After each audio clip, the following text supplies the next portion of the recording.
Hi everybody, welcome to chapter 3 in our Owens and Valesky text.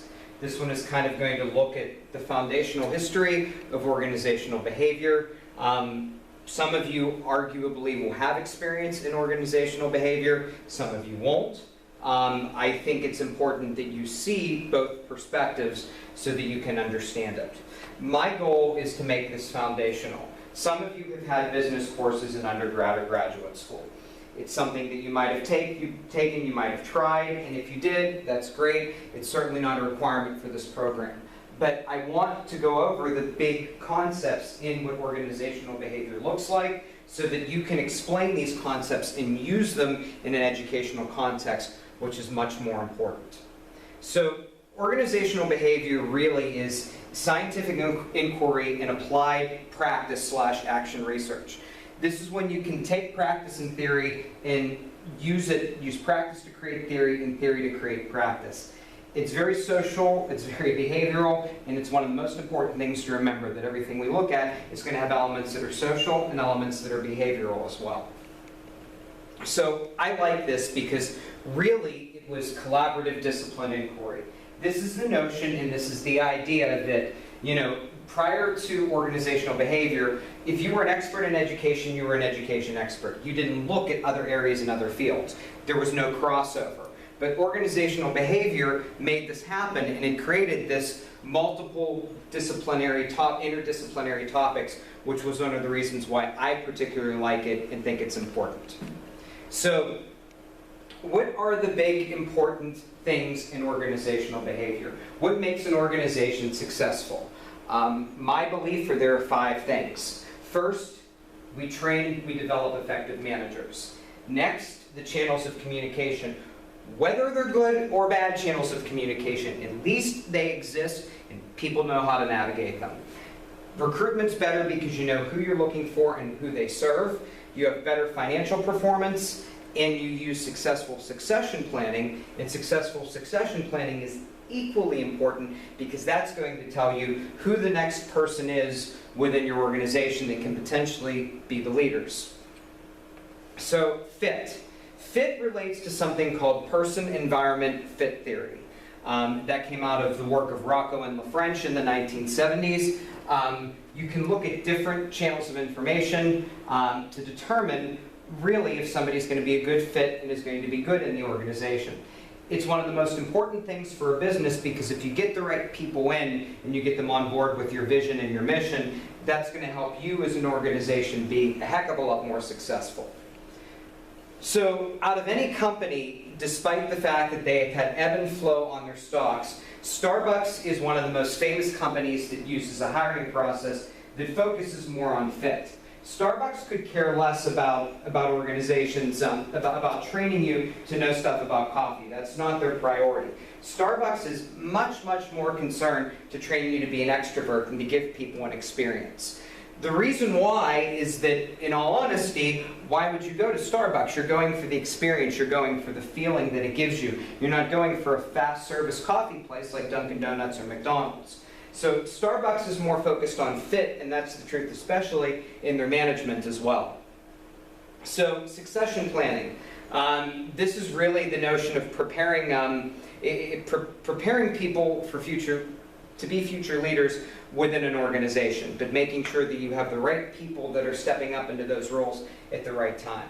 Why do we do this? Well, we do this because people are getting older. There is an aging baby boomer cohort throughout the United States. We have a large number of people that are ready to retire, that are in leadership roles, basically because they've been with the organization for a long period of time. Management jobs are not all that attractive to people that are going to be leaders, and that's another challenge and tension with succession planning as well.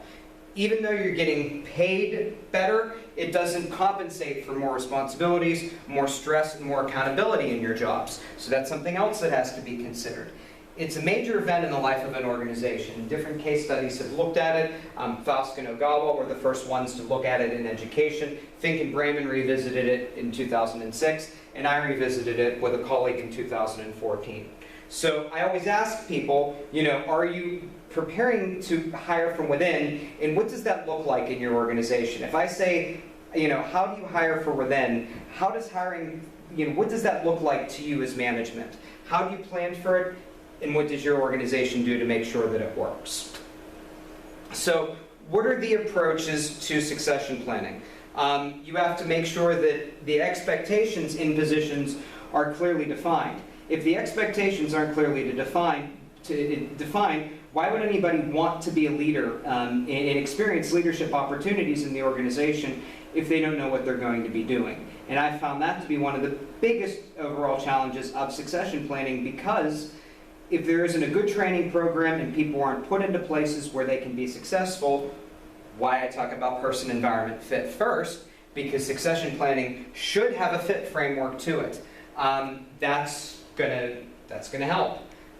There need to be multiple training opportunities. People need to know what the job expectation is before they do it, and they need to know what a particular job looks like and how it's going to help the organization advance in their goals. You have to make being a principal attractive to people, and it has to be manageable. That's easier said than done, but you have to recruit and pick people that are high potential to eventually serve as school principals. So what are the tensions in succession planning? For organizations that do this, I want to stress this because this is something that I value tremendously. You have to have a fair and balanced effort between internal and external candidates. In my opinion, in the opinion that we found going across all the states that we looked at, a good number is 80-20. If you're doing it properly, 80% of your candidates for any management position come from within, 20% come externally, because that helps the organization get new ideas. You have to balance supply and demand. When school districts have plans to promote people internally, that's a good thing, but if you've prepared more people to be principals, they might end up leaving your school and taking that institutional capacity with them when they go. You have to make sure that their talents and their skills are identified with what the organization needs. For instance, my skill is school finance and human resources management, and I also do theory as well. So if there isn't a place for me to do school finance, human resources, or theory, then I'm probably not a fit for the organization. And all of you have your own areas where you're fits as well. So what is a manager? A manager is somebody who gets things done for other people. Principals are our stereotypical managers in education. They make decisions, they distribute resources, and they direct the activities of others to attain goals. Organizations are your schools. Each district is its own organization, but each school building is its own organization as well. So you have an organization within an organization. So why do people stay with companies? It might surprise you. Wages and benefits are not the reason why people stay over the long haul. They stay if they're happy, if they have a good job environment, good job quality, and they get the help that they need. Relationships with managers are probably the most important reason. If you've done a good job as a building principal and you've helped and worked with your staff, you're going to help them and get them to stay and get them to be happy. When we talk about a school principal, less than 5 years is the average time they stay in one building. So that relationship with manager might be a reason why people are likely to leave education and teach somewhere else. So employee satisfaction at Southwest Airlines. Out of any airline, Southwest is known as the airline with the most satisfied employees. You might ask yourself why. Well, in all honesty, Southwest makes it fun and they do cross-training in their jobs. They make every single employee, from top-level management to their stewardesses, to their flight attendants, to their bag control, to their security, work every other position and see what it looks like. That way they have respect for what everybody else is doing and they can see how the total package works.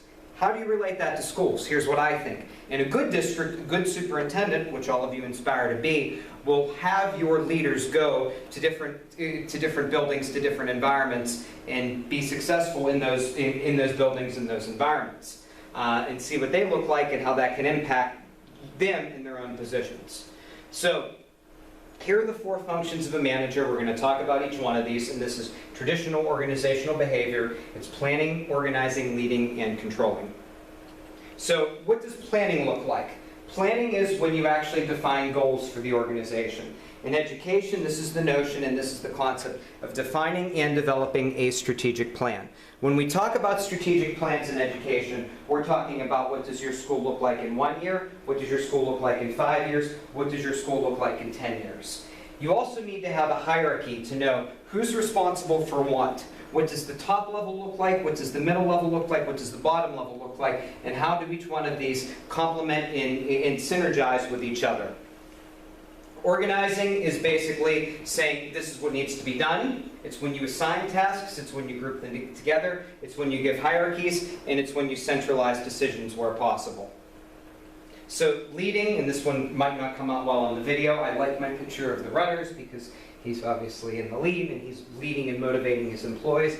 But leading is motivating employees, directing the activities of others, selecting the most effective channels of communication. And we're going to talk about this a lot in this class. Is email the most effective channel? Is working with people one-on-one and face-to-face? I think it depends. And resolving conflict when it happens. This is the only course in this entire program that you're going to have that has an element of conflict management in it. And we're going to do a full chapter on that. So controlling. Controlling is monitoring the organization's performance. Comparing performance with previously set goals. What were the end results of strategic plan A from 2008? How did this affect what we did in 2009, 2010, and so forth? And if there are any deviations on what the plan is and what the plan was that impact performance, you know what those are as well. So Mintzberg, when we're talking about management, you have to talk about Mintzberg because Mintzberg was one of the first people that looked at the different roles that managers perform. Here's another idea that could be beneficial to your dissertation. Take the Mintzberg framework from the 1960s and apply it to what your managers are doing and what their responsibilities are, if they're interpersonal, informational, or if they're decisional. What are they doing and what are their roles? So, first one is in interpersonal is the figurehead. These are the ceremonial and symbolic duties in nature that somebody does within the organization.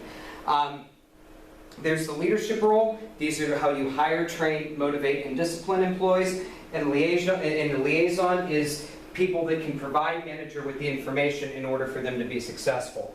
These can be people that are, in the organization, internals, at the superintendent level, telling the principals what to do, or it could be a principal telling a superintendent. And that's the interpersonal roles. The information roles are equally as important.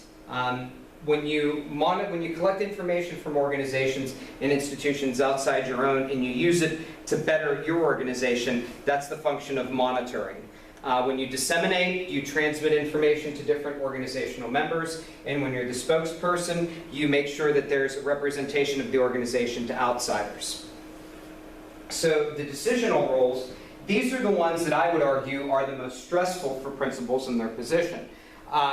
Anything that they're developing that's a new project, just because the sheer amount of command that they have to go through in order for that to happen.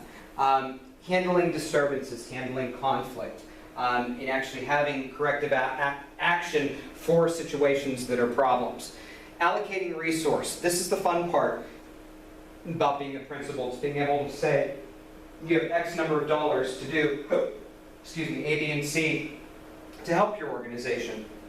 The negotiator role is when you discuss issues and bargain with other units to gain advantages for your own unit as well and help it be successful. So one of the things we're going to talk about in here very briefly, but I think it's important that you know that there are 4 parallel disciplines to organizational behavior and organizational theory. There's psychology, social psychology, sociology, and anthropology. And we have to look at how each one of these impact how we look at organizations and how we look at organizational theory, because these are the ones that go perfectly with organizational behavior. So if you were majoring in organizational behavior in a business school, you would look at psychology, social psychology, sociology, and anthropology. So arguably, psychology is it's the most important discipline in organizational behavior, because it's how we can learn within an organization what our personality types are, which you will have to complete for your first discussion board, and it's going to show you how different training and motivation can help encourage and inspire people. The DISC and Myers-Briggs assessments are the ones that are going to give you your personalities, and they're going to be they're probably the definitive industry exams for organizational behavior. So sociology is how people fit within society and organizations. And in order to do that, I want to visit with a professor that I think is pretty important, that if you're looking at different elements of sociology in schools, he would be somebody that you would look at. There was a professor at Pitt, Rolland Paulston, who did a PhD in comparative education. For those of you that don't know what comparative education is, that's basically looking at one country versus another and seeing how their education systems work.